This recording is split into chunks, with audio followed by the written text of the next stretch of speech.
తెలంగాణలోని పాసిమైలారంలోని సిగాచి కెమికల్ పరిశ్రమలో నిన్న సంభవించిన భారీ పేలుడు పెను విషాదాన్ని మిగిల్చింది. ఈ దుర్ఘటనలో మరణించిన వారి సంఖ్య అంతకంతకు పెరుగుతోంది.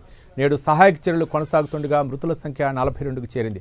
శిథిలాల కింద మరిన్ని మృతదేహాలు చిక్కుని ఉండవచ్చునని అధికారులు తెలిపారు. ఈ ఘటనపై ముఖ్యమంత్రి రేవంత్ రెడ్డి దిగ్భ్రాంతి వ్యక్తం చేశారు. క్షతగాత్రులకు తగిన పరిహారం అందించాలని అధికారులకు ఆదేశించారు. దీనిపై మరింత సమాచారం మా ప్రతినిధి కుమార్ అందిస్తారు. ఇది ఒక విషాద ఘటన అనే చెప్పొచ్చు.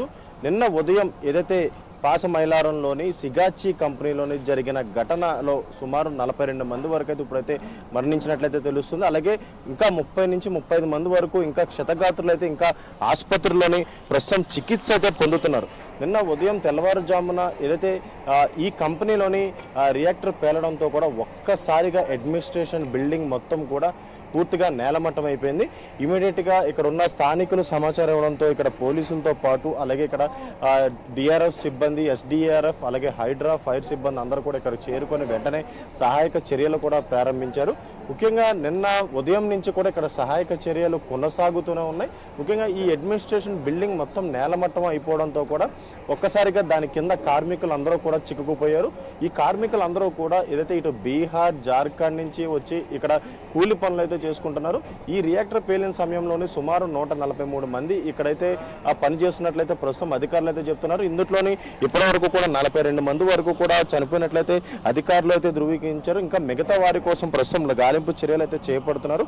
అలాగే ఇక్కడ ఏదైతే జేసీబీల సాయంతో ఇక్కడ నేలమట్టమైన బిల్డింగ్ మొత్తం కూడా ప్రస్తుతం అక్కడ మొత్తం తొలగించే ప్రయత్నాలు అయితే చేస్తున్నారు. అలాగే ఈ బిల్డింగ్ కింద ఇంకా క్షతగాత్రులు కానీ లేదంటే ఎవరైనా చనిపోయి ఉన్నారనే దానిపై ప్రస్తుతం ఇంకా అధికారులు కూడా ఆరా అయితే తీస్తున్నారు. కొద్దిసేపటి క్రితమే తెలంగాణ రాష్ట్ర ముఖ్యమంత్రి రేవంత్ రెడ్డి కూడా ఇక్కడికి వచ్చి పూర్తిగా పర్యవేక్షించారు. ఇక్కడ పర్యవేక్షించడమే కాకుండా ఇక్కడ అధికారులను మొత్తం పూర్తి వివరాల్లో అడిగి తెలుసుకునే ప్రయత్నం అయితే చేశారు. ముఖ్యంగా మృతుల కుటుంబాలకు 1,00,000 చొప్పున సాయం అందిస్తామని, గాయపడ్డ వారికి 50,000 చొప్పున ప్రభుత్వం సాయం ఇవ్వనున్నట్లయితే తక్షణమే ఇవ్వనున్నట్లయితే సీఎం రేవంత్ రెడ్డి అయితే చెప్పడం జరిగింది. ప్రభుత్వం అందిస్తున్న సాయం నష్టపరిహారం కాదని అధికారులకు అయితే సీఎం చెప్పారు. ఈ ప్రమాదంలో గాయపడ్డ వారి ఖర్చు భరించేందుకు ప్రభుత్వం కూడా సిద్ధంగా ఉందంటూ కూడా ఆయన అయితే చెప్పడం జరిగింది. గాయపడ్డ వారికి మెరుగైన వైద్యం అందించేందుకు కూడా చర్యలు తీసుకోవాలంటూ కూడా అధికారులకు అయితే ఆదేశించారు. ముఖ్యంగా సంగారెడ్డి జిల్లా పటాన్చెరు పాసమైలారంలో సిగాచి కెమికల్ ఫ్యాక్టరీలోని నిన్న భారీ పేలుడు సంభవించడంతో కూడా ఇక్కడ మృతులు కూడా భారీ సంఖ్యలోనే పెరిగారని చెప్పొచ్చు. అలాగే మరొక పక్క ఇటు నిన్నటి నుంచి కూడా ఇక్కడ మినిస్టర్ దామోదర్ రాజనరసింహతో పాటు ఇటు పొంగులేటి శ్రీనివాసరెడ్డి అలాగే వివేక్ వెంకటస్వామి అందరూ కూడా ఇక్కడికి వచ్చి పూర్తిగా పర్యవేక్షించారు. అలాగే మరొక పక్కన ఏదైతే ఇప్పటికే సీఎం రేవంత్ రెడ్డి కూడా ఇటు ఈ పరిశ్రమ ఎవరైతే దీనికి సంబంధించిన బోర్డు మెంబర్స్ ఎవరైతే ఉన్నారో వాళ్ళపై కూడా తీవ్ర ఆగ్రహం వ్యక్తం చేశారని చెప్పొచ్చు. ఎందుకంటే ముఖ్యంగా ఇక్కడ ఇలాంటి సంఘటన జరిగిందంటేనే చాలా దురదృష్టకరం అంటూ కూడా ఇటు సీఎం రేవంత్ రెడ్డి అయితే వ్యాఖ్యానించడం జరిగింది.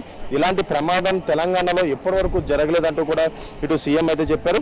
సిగాచి బాగా దురదృష్టకరం అంటూ కూడా వాళ్ళైతే చెప్పడం జరిగింది. సిగాచి సంబంధించిన కంపెనీ యాజమాన్యం కూడా సీఎం రేవంత్ రెడ్డి ఆగ్రహం వ్యక్తం చేశారు. ఎందుకంటే ఈ సంఘటన జరిగి 24 గంటలు గడిచినా సరే ఎవరు అంటే యాజమాన్యానికి సంబంధించిన ఎవరూ కూడా ఇక్కడ చేరుకోకపోవడంతో కూడా తీవ్ర ఆగ్రహం వ్యక్తం చేయడం జరిగింది. అలాగే మరొక పక్క ఇటు కంపెనీకి సంబంధించి వాళ్ళ కంపెనీ యాజమాన్యంతో మాట్లాడి ఈ మృతుల కుటుంబాలు ఎవరైతే ఉన్నారో వాళ్ళకి ₹1 కోటి చొప్పున పరిహారం ఇవ్వాలంటూ కూడా ఇటు ఆదేశాలు అయితే జారీ చేశారు. అలాగే మరొక పక్క ప్రస్తుతం ఏదైతే ఇక్కడ సహాయక చర్యలు అయితే కొనసాగుతూనే ఉన్నాయి. అలాగే మరొక పక్క ఇటు డీసీఎంతో పాటు ఇటు జేసీబీలతో పాటు ఇక్కడ అడ్మినిస్ట్రేషన్ బిల్డింగ్ ఏదైతే నేలమట్టమైందో వాటన్నిటిని కూడా ఇక్కడ అధికారులు అయితే తొలగించే ప్రయత్నాలు అయితే చేస్తున్నారు. అలాగే మరొక పక్క సీఎం రేవంత్ రెడ్డి కూడా క్షతగాత్రులకు ఏదైతే ఇమీడియట్ గా అమౌంట్ ఇవ్వాలంటూ కూడా ఇటు సీఎం రేవంత్ రెడ్డి ఆదేశించిన నేపథ్యం అయితే ప్రస్తుతం ఎక్కడైతే ఉంది.